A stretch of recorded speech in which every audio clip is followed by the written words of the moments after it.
I like it a lot. I just want to clarify something very clear from the beginning. That I was not the creator of Trampwall. That's I always think of you like that. no. Yeah. I thank you for the. I do too. Explain yourself in this Yes, situation. please. So I was one of the cast member of the original cast of Lanuba, and I had a big input on helping the discipline to be where it is today. However, I don't want to claim that because it's a big responsibility.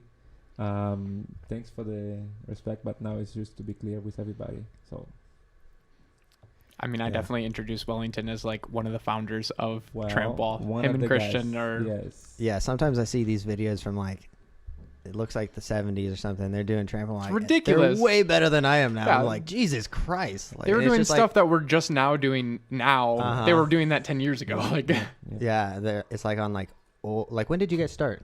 Well, we started in 1998. Yeah, because officially. the quality of the Late. cameras are so bad back then. Yes, and we were not able to record stuff at the Yeah. time. So like circle rules. big time. But Oh, now is we- that changed a lot now Yes, actually, they are basically sometimes encourage people to actually post stuff. Okay. So for more promotion? Yeah, before we would, they could actually terminate our contract for Wow. post something. What was the reasoning behind that? The whole, I don't know, like when you create something with some private and people like look for it, and then somebody would say something good about the show, like, oh, I can't wait to see that. So they thought about the curiosity behind, but it doesn't. They see that didn't work, and now we are in a new era where people actually, they get feed by what they see. Well, it would be hard to control now too, if Oh, even if yeah. they wanted to. Yeah. Yes. But I always think that's weird when people don't want, free promotion, basically. Well, now you think that, but Yeah. at the time we have this whole, when you sign a contract, you have to actually hide stuff. Also, too, I guess back then there wasn't as much free No, like video. You could just go watch. That's true. There was You'd no have to YouTube. buy then. things. Yeah. There was no YouTube. Yeah. Blockbuster. We know what's Blockbuster nowadays. So That whole change has killed. Like, I come from skateboarding, and it's pretty much killed the skateboarding video. There are Yeah. no full length. Well, there's a few, but it used to be we go to a skate shop and buy a video. right. You couldn't go online and just watch them. Yeah. And I can imagine back then, well, it was. People would save footage. You didn't want it leaking out. You didn't want anyone to see it until the video got released. And it was unique as well. Like Yeah. when you feature somebody, it's like, oh wow, this person is really. People thought the people that was in those videos more like a real idol. Like, wow, this Yeah. is not tangible, no. Yeah, Now they're famous. everything- Yeah, and it was a different era. That's all. Indeed. Do you think traditional circus kind of had something to do with that? Because I know a lot of old school, like you do your set or whatever, and you don't want other people knowing about it. Like you teach your family, and Yeah. that it stays within the family. Well, it was something special for Cirque at the time.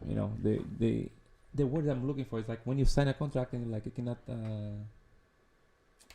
How do you call that? guys? Disclosure. Yeah, is it kind of- Non-disclosure? Yeah, you cannot show what was part of the contract. I How see. come up with the word? Yeah.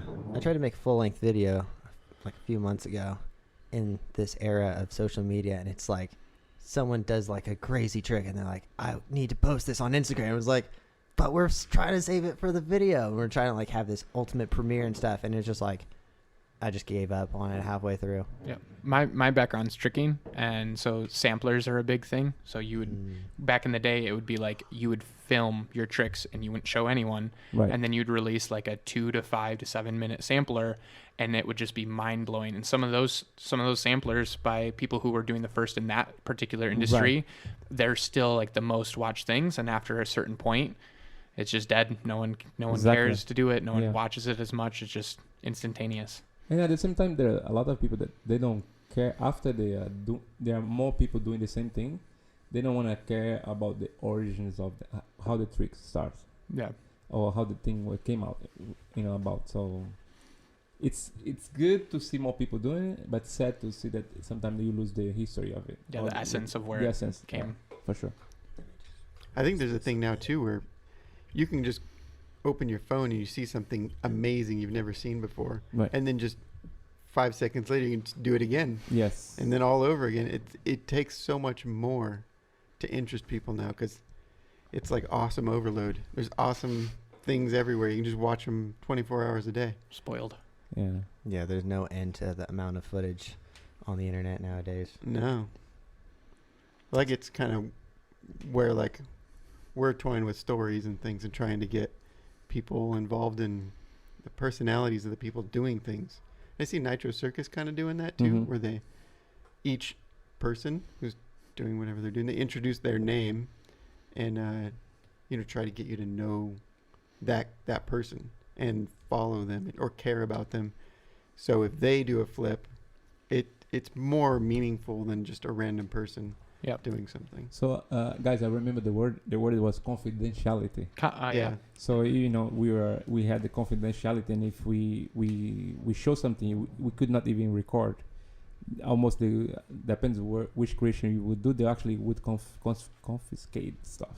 Oh wow. Yeah, because of it's part of the thing. So confidentiality was a big thing for us, and we went to record, and I mean, luckily I still had something because I contribute a lot during the creation of the stuff because I was always creating stuff. I was like, can I watch the videos? Because this is one of the things that Cirque did a lot, and they still do it, is they record each training and they record the shows.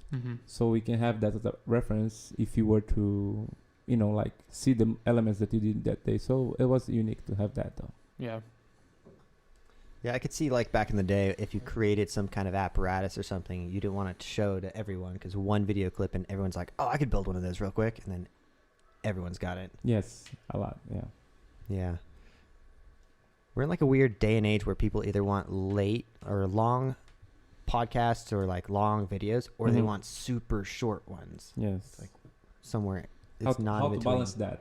Yeah, it's weird because like when I grew up, it was like we all made like 3-minute YouTube videos, and that was the thing to do. Yeah. I think that where it's at right now is just doing everything. Hard to do, but You got to do everything.